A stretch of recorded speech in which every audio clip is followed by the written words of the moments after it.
PV பக்தி tax YouTube channel உங்கள் யாவரையும் அன்புடன் வரவேற்கிறது.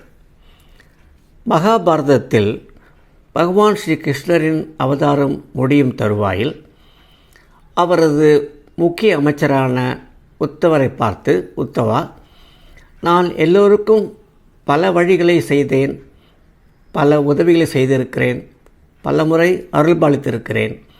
ஆனால் நீ இதுவரை என்னிடம் எதுவும் கேட்டதில்லை. உனக்கு என்ன வேண்டும் கேள் என்றார். கிருஷ்ணருக்கு தெரியாது, மாயக்கடன் ஆயிற்று. இருந்தாலும் கேள்வி கேட்டார். அதற்கு உத்தவர், எனக்கு இருக்கும் சந்தேகத்தை மட்டும் நீ நிவர்த்தி செய். ஏனென்றால் நான் உனது திருப்பாதத்தில் அமர்ந்திருக்கிறேன், இந்த பாக்கியம் மட்டுமே எனக்கு போதும் என்றார்.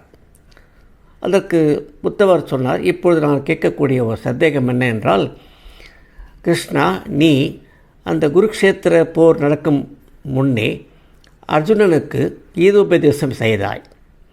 அந்த உபதேசத்தில் கர்மயோகம், ஞானயோகம், பக்தி யோகம் என்று பலவற்றை நீ விவரித்தாய்.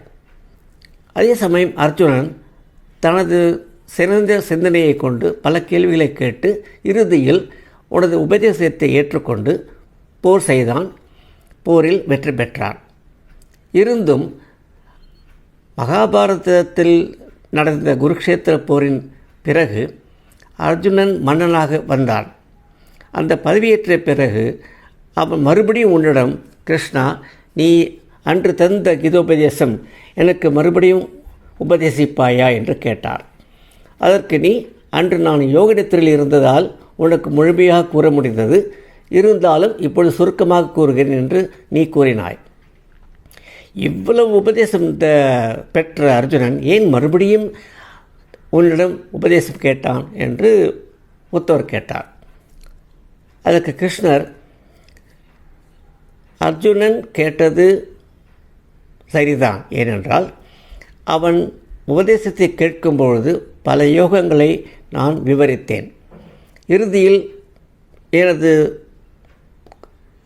எண்ணத்தை ஏற்றுக்கொண்டான், போர் புரிந்தான்.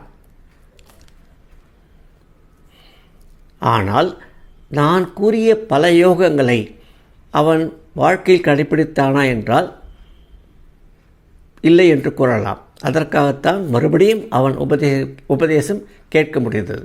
அதுபோல் மனிதர்களாகிய நாமும் அர்ஜுனனைப் போல், ஏனென்றால் அர்ஜுனன் ஒரு நரன், அதுபோல் நாமும் பல சொற்பொழிவுகளில் கீதையை பற்றி கேட்கிறோம், பலமுறை கீதையை படிக்கிறோம், விளக்கங்களை படிக்கிறோம். ஆனால் நாம் எத்தனை தடவை படித்தாலும் கீதையை முதன்முறையாக படிப்பது போல் உணர்கிறோம். ஏனென்றால் நாம் கீதையில் சொல்லப்பட்ட அந்த வழிகளை ஒவ்வொன்றாக நாம் கடைப்பிடித்து கொண்டிருந்தால் நிச்சயமாக ஒரு நாள் நாமும் கீதையை உணரலாம். அதுக்கு தேவை பல ஜென்மங்கள். ஆகவே பயிற்சி தான் மிக முக்கியம். கீதை வழி ஒரு தனி வழி.